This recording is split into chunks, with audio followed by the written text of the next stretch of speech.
This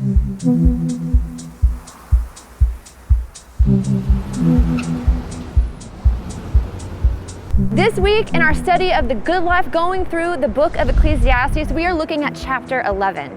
And chapter 11 is actually the shortest chapter in the whole book of Ecclesiastes with only 10 verses. And you can actually break it up into two sections, verses 1 through 6 and 7 through 10. And today we're just going to look at that first part of the chapter.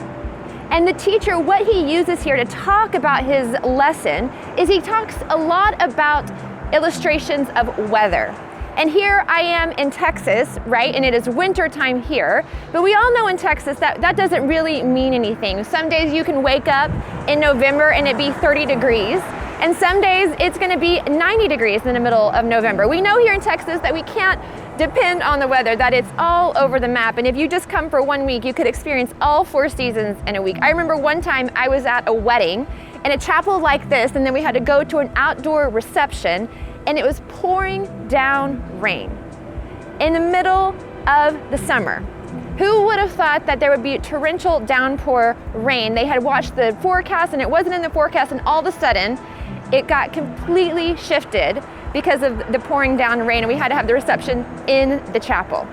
And so we see here that the idea of weather is something that is inevitable, but we can't control it. And that's what the teacher wants to look at. So if you look at even verse 3, he uses this example. If the clouds are full of rain, they empty themselves on the earth. The clouds that we see in the sky, they are inevitably going to rain and drop the water, but we don't know when, and we can't live our lives consumed by wanting to figure that out. So what does that look like for us? How does that play out? And if we dive into chapter 4, which is where I want to spend most of our time today, we can see that he writes, "He who observes the wind will not sow, and he who regards the clouds will not reap." And so this illustration is of a farmer who is so obsessed with the weather, so obsessed with the potential of wind blowing his seeds that he never goes out there and sows seed. Or in the time where it's time to reap the harvest, he's too obsessed with thinking that clouds are going to come. The clouds look like they're full of rain, and so he never reaps his harvest. He misses what the Lord has for him. And so what he is describing here is sometimes we become so obsessed with things that we can't control, we focus on the wrong thing, and we don't focus on how big our God is. And so you can summarize this whole section of chapter 11, verses 1 through 6, with the word faith. And when we say the word faith and we think about faith being the theme of this part, and we know the verse in Hebrews 11 that gives us that definition of faith. It says, "Now faith is assurance of things hoped for, the conviction of things not seen." And so we have to recognize in our life as followers of Christ, there are things that we cannot control. Even things that we know that are inevitable, like the rain and the wind, but that the Lord is in control of those things, then we have to have our faith in Him, not in the circumstances. In verse 4, where he talks about observing the wind and watching the rain and the clouds, we can easily miss out on what God has for us because we get focused on the circumstance. And I don't know if this has ever happened to you before, where you have honed in so much on the circumstances, you've missed what God has for you.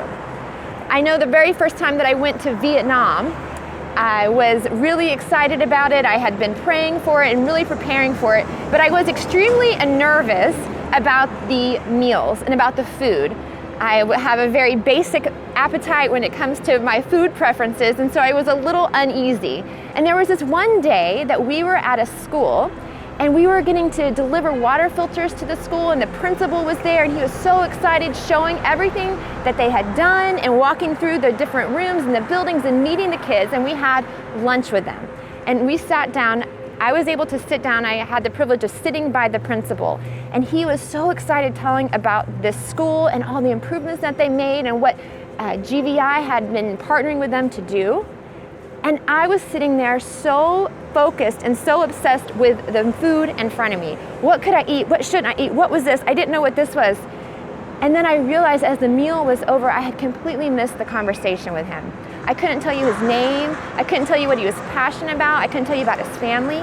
I had become so focused on the clouds and the rain and the wind that I had missed an opportunity to sow. I had missed an opportunity to reap a harvest because I was trying to control something that wasn't mine to control. I did not put faith in the Lord in that moment. I missed something that could have been beautiful.